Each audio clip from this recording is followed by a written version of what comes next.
Hello everyone, welcome back to my channel. আজ আমি বানাবো মাছের মাথা দিয়ে কচুর শাক। তো এবার আমি কচুর শাকগুলোকে কেটে নেব।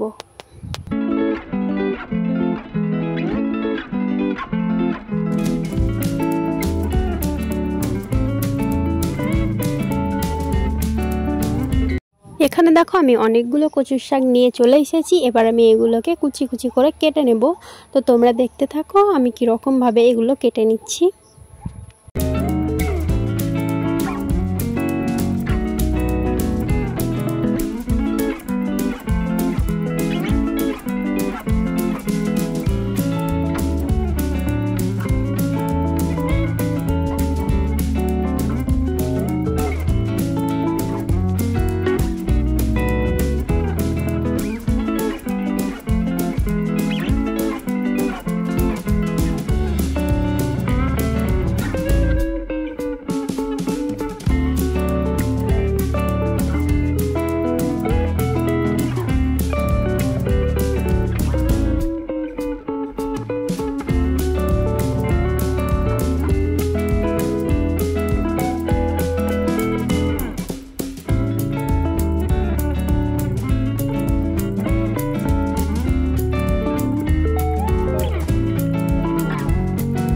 তো তোমরা দেখতেই পেলে আমি কিন্তু কচুর শাকগুলো খুব ভালো করে কেটে নিলাম। এবার এগুলোকে ভালো করে ধুয়ে নেব।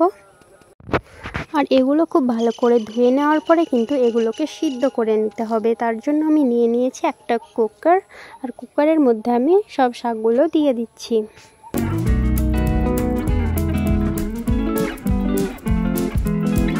কুকারের মধ্যে সব শাকগুলো দেওয়ার পরে এবার আমি এতে দিয়ে দিচ্ছি প্রথমেই হলুদ গুঁড়ো, আর দিয়ে দিচ্ছি স্বাদ মতো লবণ। তারপর দিয়ে দিচ্ছি এতে জল দিয়ে কুকারের ঢাকনাটা লাগিয়ে এটা চুলায় বসিয়ে 2টো সিটি দিয়ে সেদ্ধ করে নেব। যতক্ষণে আমার শাকগুলো সেদ্ধ হচ্ছে চলো আমি মাছের মাথাটাকে ভেজে নেব। তার জন্য চুলায় একটা কড়াই বসিয়ে তাতে দিয়ে দিচ্ছি তেল, আর তেলটা গরম হয়ে গেলে আমি মাছের মাথাটাকে তেলের মধ্যে দিয়ে ভালো করে ভেজে নেব।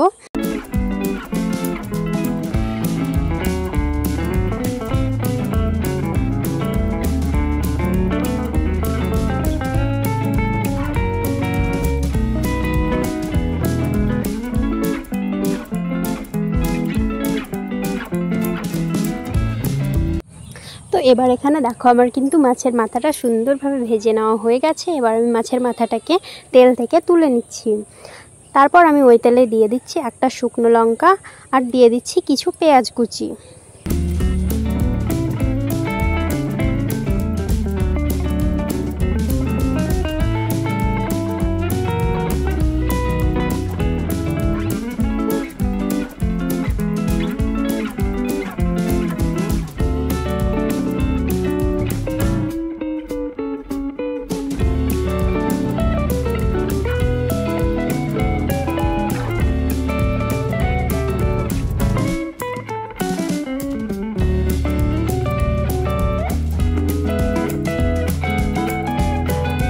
শুকনো লঙ্কা ও পেঁয়াজটাকে তেলের সঙ্গে কিছুক্ষণ ভেজে নেওয়ার পরে আমি এতে দিয়ে দিচ্ছি 1 চামচ আদা রসুন বাটা, আর দিয়ে দিচ্ছি সামান্য পরিমাণে লঙ্কার গুঁড়ো, আর দিয়ে দিচ্ছি হলুদ গুঁড়ো, আর এখানে আমি দিয়ে দিচ্ছি স্বাদ মতো লবণ। এবার আমি মশলাটাকে তেলের সঙ্গে কিছুক্ষণ ভালো করে কষিয়ে নিচ্ছি, যাতে মশলার কাঁচা গন্ধটা খুব ভালোভাবে চলে যায়।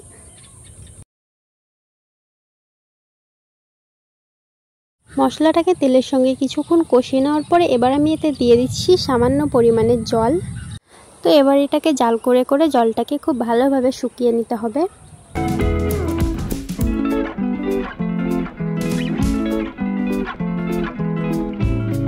আর এদিকে দেখো আমার কিন্তু কচুর শাকটাও ভালোভাবে সেদ্ধ হয়ে গেছে। আর দেখো মশলাটা কষানো হয়ে গেছে। এবার আমি এতে দিয়ে দিচ্ছি ভেজে রাখা মাছের মাথাটাকে, আর মাছের মাথাটাকে দিয়ে মশলার সঙ্গে কিছুক্ষণ মাছের মাথাটাকে কষিয়ে নিচ্ছি।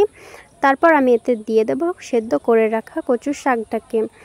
তো এই সবগুলো এবার আমি কিছুক্ষণ মশলার সঙ্গে ভাজতে থাকবো, যাতে এর জলটা ভালোভাবে শুকিয়ে যায়।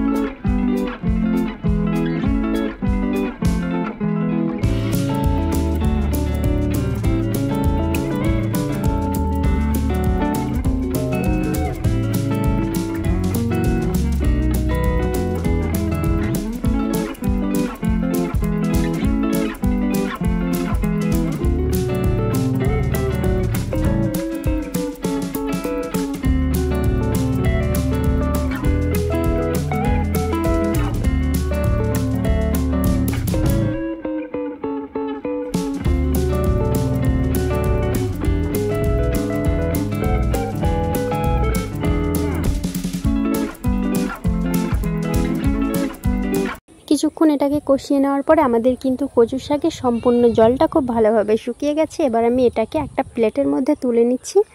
তো এই কচুর শাকের রেসিপিটা তোমাদের কেমন লাগলো আমাকে কমেন্ট করে জানাতে একেবারেই ভুলো না। আর যদি ভালো লেগে থাকে তাহলে ভিডিওতে একটা লাইক করে দিও। তো আজকের মতো এতটুকুই।